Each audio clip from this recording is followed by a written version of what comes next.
कैसे हैं आप सब? मैं हूँ आपकी नटखट नेहा और मैं आती हूँ आपको कहानियाँ सुनाने। चलिए जानते हैं अगले भाग में क्या हुआ है।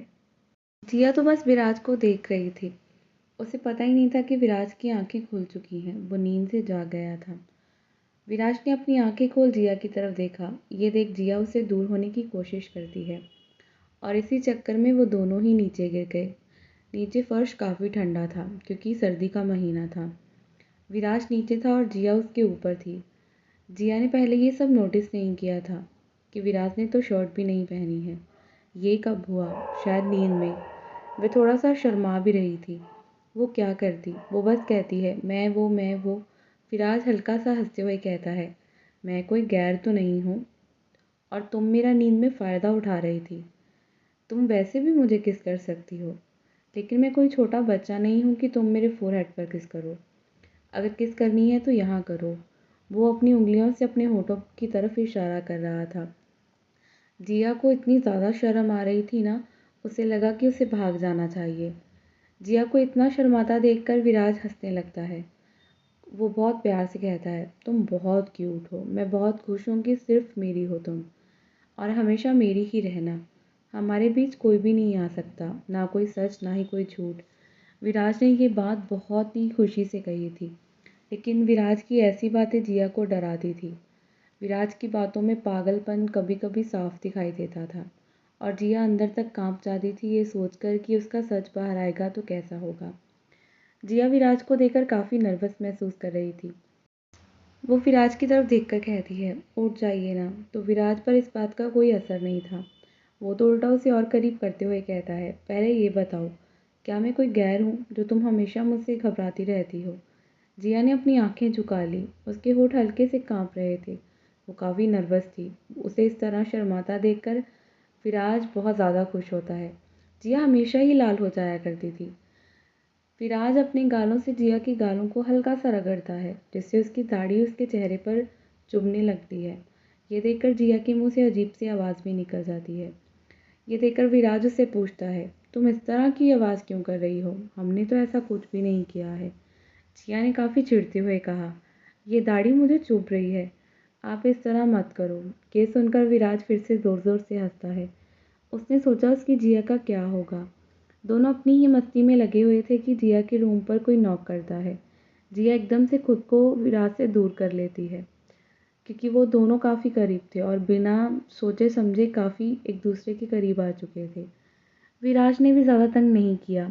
वो उठा और अपनी शर्ट पहन लेता है जो उसने सोते वक्त निकाल दी थी। असल में कमरा काफ़ी छोटा था, ऊपर से बेड पर भी बहुत थोड़ी जगह थी। उसे गर्मी का एहसास हो रहा था, पर इस बारे में वो जिया से कोई बात नहीं करना चाहता था ताकि जिया को ज़रा भी हर्ट ना हो।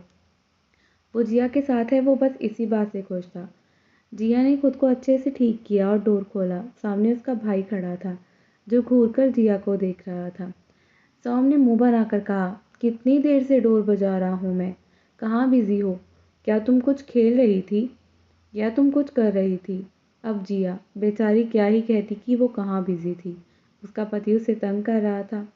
विराट जिया को तंग करने का बहाना ढूंढता रहता है और वो उठ जाता है और सोम की तरफ आकर कहता है, तुम्हारी ये बहन, मैं कब से इसे उठा रहा हूँ, ये उठ नहीं रही थी और इसके चक्कर में मैं भी नहीं उठ पाया। जिया घूरते हुए विराज को देखती है, जैसे कहना चाहती हो चुप कर जाइए, बच्चे के सामने ऊटपटांग बात नहीं करनी है।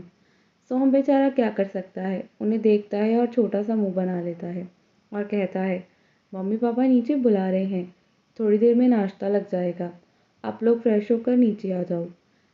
विराज बस ये देखकर मुस्कुराता है, पर वो कुछ कह नहीं पाता। सोहम भी विराज की तरफ बस देख रहा था। शायद वो कुछ कहना चाहता है पर समझ नहीं पा रहा कि अपने जीजाजी से इस बारे में कैसे बात करे। सोहम का चेहरा उतरा हुआ था। ये देखकर विराज उसे अपने पास बिठाकर कहता है, अच्छा बताओ क्या हुआ है, तुम किस बात को लेकर उदास हो? सोहम ने छोटा सा फेस बनाकर कहा, जीजू क्या हम आपकी कार में घूमने जा सकते हैं? मेरे सारे फ्रेंड्स बोल रहे थे आपके पास इतनी महंगी कार है, मुझे देखना है वो अंदर से कैसी है। मैंने नेट पर सर्च किया था, वो बहुत महंगी है। आप मेरे साथ प्लीज़ घूमने जा सकते हो? मेरी और आपकी अच्छी जमेगी और मैं आपको सारा गांव भी घुमा दूंगा। विराज मुस्कुराकर कहता है, क्यों नहीं, हम घूमने ज़रूर जाएंगे। उससे पहले मुझे भूख लगी है। मॉम को बोलो कुछ बना दे मेरे लिए। सोहम ने हाँ कहा और नीचे जाने के लिए चला गया। विराज जिया के कान में धीरे से कहता है, चलो शावर लेते हैं। और मुझे भूख लगी है, एक एक करके शावर लेंगे कि बहुत वक्त लग जाएगा और पानी भी वेस्ट होगा। जिया उसकी बात सुनकर लाल हो जाती है, थोड़ा सा शर्म से और थोड़ा सा गुस्से से। वो सोच रही थी कि ये कितना बेशर्म है। असल में विराज बस उसे तंग कर रहा था ताकि जिया अपने दर्द को भूलकर उसके साथ आगे खुशी खुशी बढ़ जाए। जिया उसे थोड़ा सा धक्का मारते हुए कहती है, आप सच में बेशर्म हो और एक नंबर के ठरकी भी। वो अपने कपड़े लेकर बाथरूम में घुस गई और ज़ोर से डोर भी बंद कर दिया। ये देखकर विराज पागलों की तरह हंस रहा था। जिया को तंग करना कितना मज़ेदार है ना। और जिया परेशान हो भी जाती है। जिया के जाने के बाद विराज ने अपना फ़ोन निकाला और उसे चेक करने लगा। कल से उसने एक बार भी अपना फ़ोन नहीं देखा और जब से यहाँ आया है फ़ोन पर ध्यान नहीं गया। फ़ोन पर वो ईमेल देखकर मुस्कुरा रहा था, जिसका मतलब साफ था कि उसका प्लान कामयाब हो चुका है। कमल सिंघानिया की ज़मानत हो गई थी और ये सब कुछ विराज के कहने पर हुआ था। अब विराज ही जाने कि उसने ये सब क्यों किया था। पहले उसने इतना बड़ा बखेड़ा खड़ा किया और फिर उसे सज़ा भी हो गई। वैसे तो वो ये कभी नहीं करता, ये ज़मानत होने भी नहीं देता, लेकिन उसकी मॉम ने उसे इतना समझाया, इतनी बार कहा, क्योंकि उन्हें कांता पर तरस आ गया। उसके वो नकली आंसू देखकर वो पिघल गई थी। इसीलिए विराज ने ये सब किया, लेकिन उसके पास बहुत सारे प्लान थे। अभी भी बहुत कुछ वो कर सकता है, उसे किसी बात की चिंता करने की ज़रूरत नहीं है। वहीं दूसरी तरफ शुभ के घर पर शुभ नाश्ते के टेबल पर बैठा प्लेट में ज़ोर ज़ोर से चम्मच भटक रहा था। उसकी ये सारी चीज़ें देखकर सब हैरान थे। एक तो वो पूरी रात परेशान था। विराज और जिया अपने घर गए हैं, ये सोचकर ही उसका मुंह बना हुआ था। जिया उसकी बहन है ना, तो उसे साथ क्यों नहीं लेकर गई। नवी उसे समझा समझा कर थक गई थी। जिया बच्ची नहीं है, उसकी शादी हो गई है और क्या उन्हें कबाब में हड्डी बनना चाहिए। वो नया कपल है और शुभ उसके बीच कबाब में हड्डी बनने के बारे में क्यों सोच रहा है। नवी सच में परेशान थी। शुभ का करे तो करे क्या। जिया उसकी बहन है, लेकिन वो कुछ ज़्यादा ही प्रोटेक्टिव है। ऐसा नहीं होना चाहिए ना। वो बड़ा भाई है, लेकिन इतना प्रोटेक्टिव होना गलत है। इससे जिया और विराज की ज़िंदगी पर असर पड़ सकता है। शायद जिया के पेरेंट्स भी इतना नहीं कहते होंगे जितना शुभ कह रहा है। शुभ की माँ ये देखकर हंसते हुए कहती हैं, अच्छा गुस्सा छोड़ो भाई, इतना गुस्सा किस बात का। तुम्हारी मासी है तो उसके घर फिर चले जाना तुम। आज तो तुम्हारा वैसे भी ऑफिस है, तुम आज ऑफिस ज्वाइन कर रहे हो। तुम्हारी वेलकम पार्टी भी ऑफिस में रखने का सोच रहे हैं हम लोग। शुभ आज ऑफिस जाने वाला था। वैसे तो वो पहले भी जाता था, लेकिन अब वो एक अच्छी पोस्ट पर जा रहा था।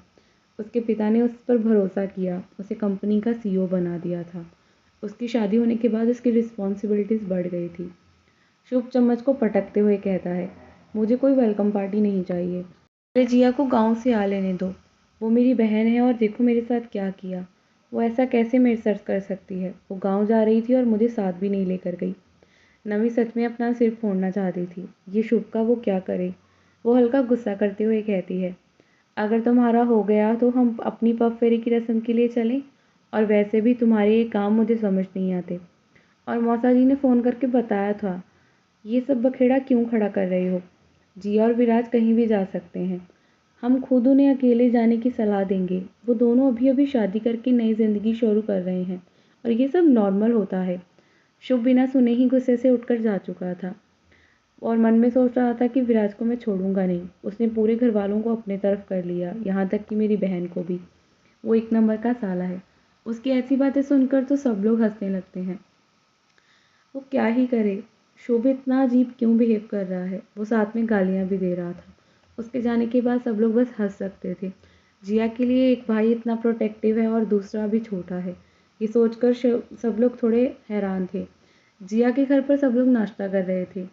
विराज जिया को तंग भी कर रहा था, बार बार टेबल के नीचे से उसके पैर को टच कर रहा था, जिससे वो बहुत चिढ़ रही थी और बहुत क्यूट हरकतें कर रही थी। वह अपने मुंह में पराठा रखते हुए मन में सोचती है, मैं आपको छोड़ूंगी नहीं, मुझे इतना तंग कर रहे हो ना। विराज अपना सैंडविच खा रहा था। वो जिया की तरह पराठे नहीं खाता, इसलिए केतकी जी ने उसके लिए ये सब कुछ नेट से सर्च करके बना दिया था। उन्होंने ये सब कुछ बहुत मेहनत से बनाया था। विराज अपना जूस और सैंडविच खाते हुए मुस्कुरा रहा था। थोड़ी देर बाद सब लोग हॉल में आकर बैठ गए। दोपहर तक उन्हें वापस जाना है। विराज जो गिफ्ट अपने साथ लेकर आया था वो उन्हें देने लगता है। विनोद जी और केतकी जी साफ मना कर रहे थे, लेकिन विराज बहुत जिद करता है, इसलिए वो रख लेते हैं। सोहम की खुशी का ठिकाना नहीं था। भाई उसके जीजू इतनी बड़ी वीडियो गेम जो उसके लिए लेकर आए थे। विराज और सोहम काफ़ी खुश थे। विराज और सोहम की बहुत अच्छी दोस्ती भी हो गई थी। सोहम अपने सारे दोस्तों को अपनी जीजू की कार में लेकर गया था घूमने के लिए, और जिया ये सब देखकर बहुत खुश थी। उसे अच्छा लग रहा था। वो सोचती थी कि वो भले ही एक सिंपल से घर से थी, लेकिन फिर भी विराज कितना अच्छा था। उसने उसे कितना प्यार किया। विराज उसके छोटे से घर में कितने आराम से एडजस्ट हो गया था।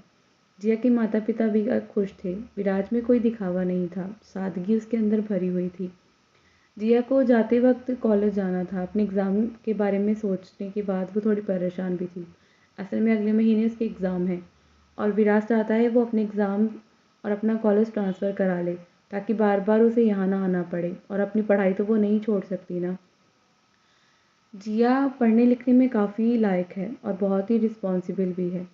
3-4 घंटे का सफ़र तो वो रोज़ नहीं कर सकती, और इससे उसकी पढ़ाई सफ़र होगी। और विराज को ये चीज़ अजीब लगती है कि जिया की पढ़ाई सफ़र हो। विराज जो चीज़ नोटिस कर रहा था वो ये थी, कल से वो लोग यहाँ थे। जिया से मिलने ज़्यादा लोग नहीं आए थे, ना तो कोई उसकी सहेली, ना ही कोई आसपास का ज़्यादा उससे कोई बात करता था। जिया काफ़ी अजीब थी, अपने आप में रहने वाली। विराज को पिछली ज़िंदगी के हिसाब से जितना याद था, जिया बहुत मिलनसार बच्ची थी, बहुत जल्दी घुल मिल जाया करती थी, दूसरों के हिसाब से खुद को ढाल भी लेती थी। जब विराज और जिया का जाने का वक्त हो गया तो सब लोग थोड़ा इमोशनल हो गए। जिया की आंखों में भी आंसू थे, इतने साल इस घर में बिताए थे। एक ही दिन में वो बिल्कुल पराई सी हो गई थी। केतकी जी ने जिया को बहुत सारे गिफ्ट दिए जो वो देना चाहती थी, और एक एक चीज़ उसे समझाई कि उसे कैसे अपनी ज़िंदगी में आगे बढ़ना है। उन्होंने ये भी बताया कि उसे विराज के साथ सब कुछ शेयर करना चाहिए, ताकि इनका रिश्ता और भी ज़्यादा मजबूत हो सके।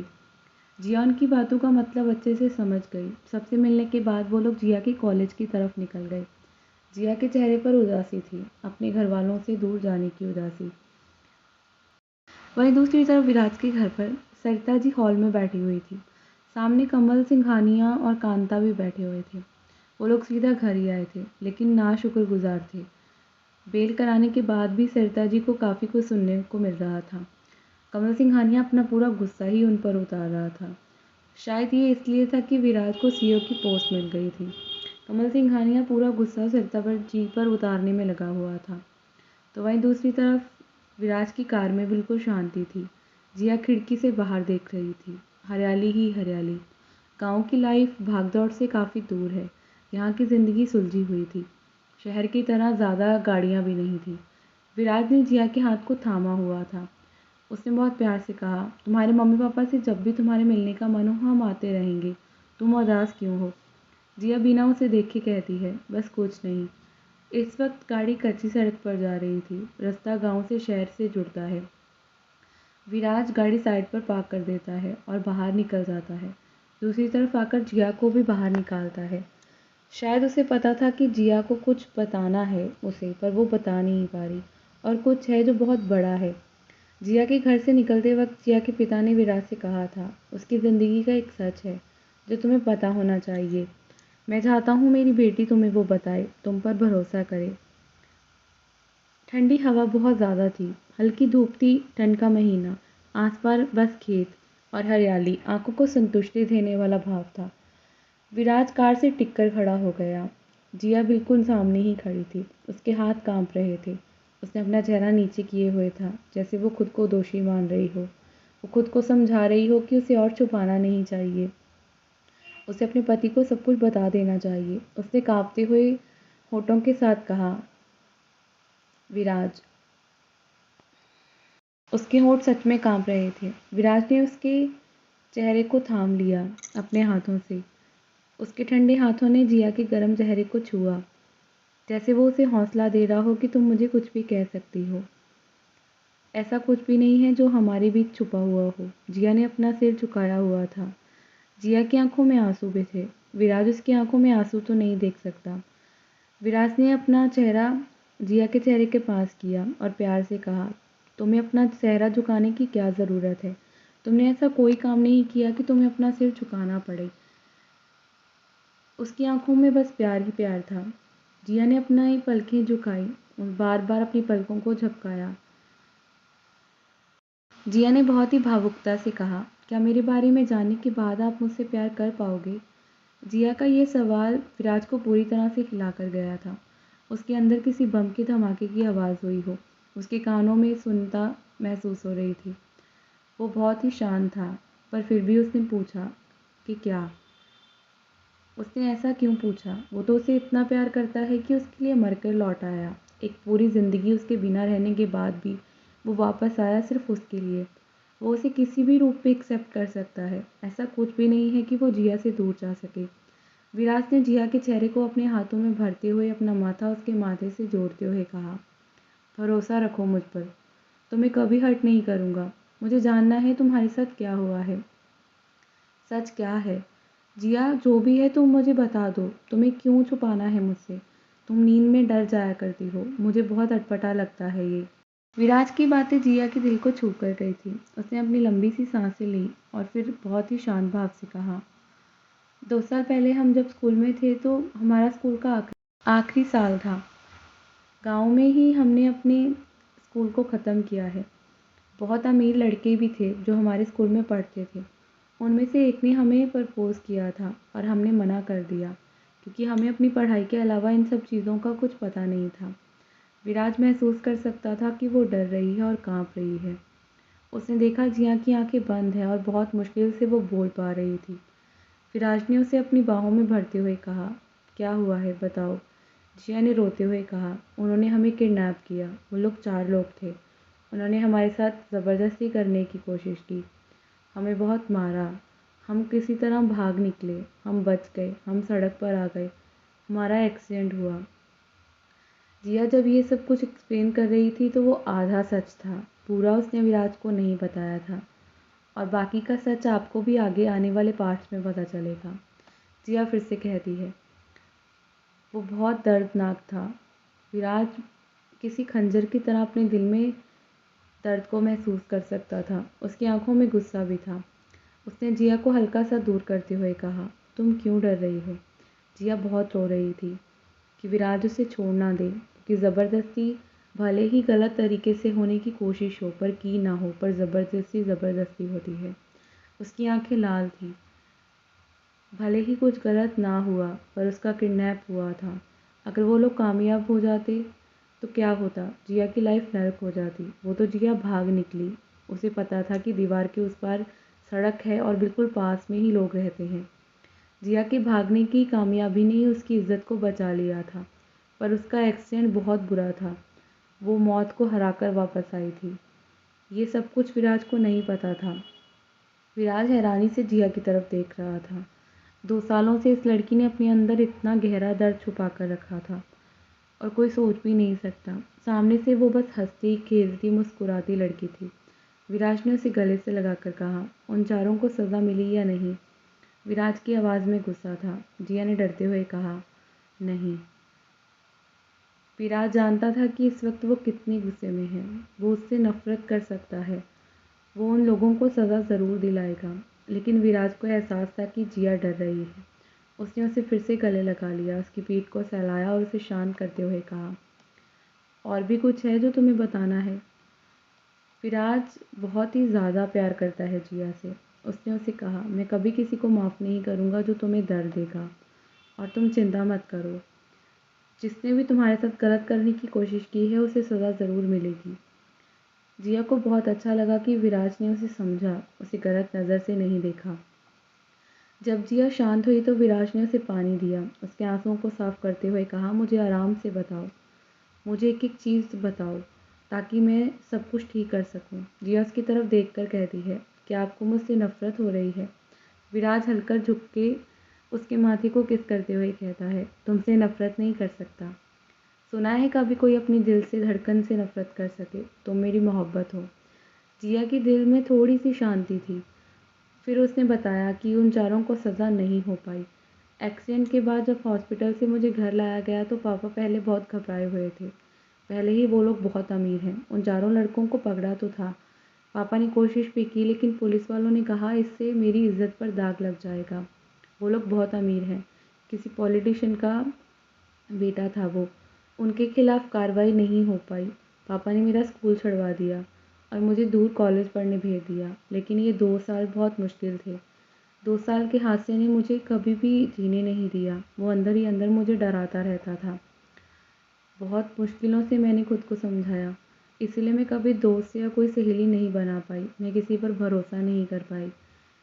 मम्मी और पापा मुझे बाहर भी नहीं जाने देते थे। मुझे कॉलेज पापा छोड़ कर आते और वही लेकर आते। इन 2 सालों में कभी भी मैं बाहर नहीं निकली।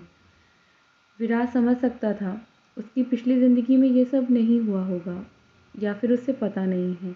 अगर जिया इतने दर्द में थी तो उसे एहसास कैसे नहीं था। लेकिन विराज कोई भी चीज़ नहीं सोच सकता। वो कोई छोटा इंसान नहीं है। वो सीईओ है, उसके पास पावर है और उन लोगों को वो छोड़ेगा नहीं जिन्होंने उसकी पत्नी के साथ गंदगी करने की कोशिश की। भले ही वो लोग कामयाब नहीं हुए, लेकिन तब भी उन्हें मौत की सज़ा ज़रूर मिलेगी। विराज सोच भी नहीं सकता कि ये 2 साल जिया कैसे अपनी ज़िंदगी को सरवाइव कर पाई होगी। एक लड़की जिसे घर में कैद ही होकर रहना पड़ा, जो नींद में भी डर जाया करती। उसके चेहरे के एक्सप्रेशन हमेशा डरे हुए होते।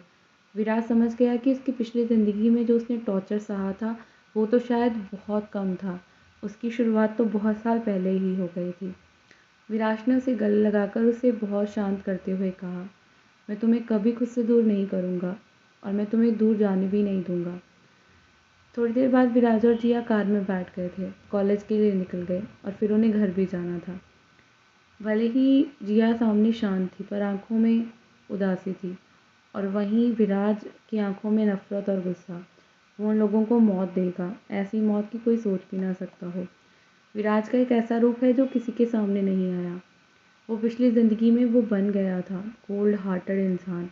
वो सिर्फ जिया के लिए नरम है, जिया के लिए ही नरम दिल इंसान है। बाकी उसे किसी से कोई मतलब नहीं। उसकी मोहब्बत उसकी जिया है। वो जिया के सामने ऐसा कुछ भी नहीं करेगा कि वो डर जाए। कार फिर से शुरू हो चुकी थी और सीधा कॉलेज की तरफ निकल गई। हर कोई बस उनकी कार की तरफ ही देख रहा था। जिया अब शांत लग रही थी। उसके अंदर का आधा डर तो ख़त्म हो गया था। सरिता जी इस वक्त हॉल में ही बैठी हुई एक मैगज़ीन चेक कर रही थी। मोनिका उनके पास बैठी स्माइल करते हुए कहती है, मॉम क्या बात है, आप इतना क्यों मुस्कुरा रही हैं? क्या कुछ है तो मुझे भी बता दें, मैं भी थोड़ा खुश हो लूँ। सरिता जी मैगज़ीन उसके सामने करते हुए कहती हैं, ये देखो विराज की फ़ोटो लगी है और कितना हैंडसम सीईओ बन गया है। मोनिका ने जब मैगज़ीन देखी तो फ्रंट पेज पर विराज की फ़ोटो थी। टॉप 10 मोस्ट एलिजिबल बैचलर्स में उसका नंबर था। नंबर 2 पर वो आ रहा था। उसकी कंपनी बहुत ही ज़्यादा हाई पोस्ट पर थी। मोनिका हंसते हुए कहती है, विदेश में तो ये टॉप बिजनेसमैन बन गया है, वो भी 1 नंबर पर। सरिता जी भी मुस्कुरा देती हैं। पहले कभी इतना सोच नहीं पाई। उनका बेटा कितना हैंडसम है, वो मैगज़ीन में कितना शानदार लग रहा था और लोग किस तरह उस पर लाइन मार रहे थे। ये मैगज़ीन बहुत बड़े ब्रांड की थी। ये देखकर वो खुश थी कि इस आर्टिकल में उन्होंने अपने बेटे की एक अलग छवि को देखा था। उन्होंने ये मैगज़ीन में आर्टिकल खुद नहीं लगवाया, बल्कि उस मैगज़ीन ने खुद से विराज का इंटरव्यू लेकर इस आर्टिकल को छापा था। ये बहुत खुशी की बात थी। वैसे तो ये कोई छोटी बात भी हो सकती है। सीईओ पोस्ट पर बैठा लड़का फ्रंट पेज पर आए कोई बड़ी बात ना हो, लेकिन उसकी शादी की बात थी। लोग उसकी वाइफ के बारे में ढूंढ रहे थे और पूछ रहे थे कि उसकी वाइफ है कौन, जो एक मिस्टीरियस गर्ल है जिसे किसी ने नहीं देखा। अब तक जिया की कोई फ़ोटो वायरल नहीं हुई। दुनिया में किसी को नहीं पता कि उसकी शादी एक आम सी लड़की से हुई है जो मिडिल क्लास परिवार से है। उनकी बातें सुनकर पास बैठी कांता जी गुस्से से पागल हो रही थी। वो नफ़रत और घमंड में भरी हुई थी। वो नहीं चाहती थी कि विराज आगे जाए। पता नहीं अब वो ऐसा क्या करने वाली थी। अब आगे क्या होगा जानते हैं अगले भाग में।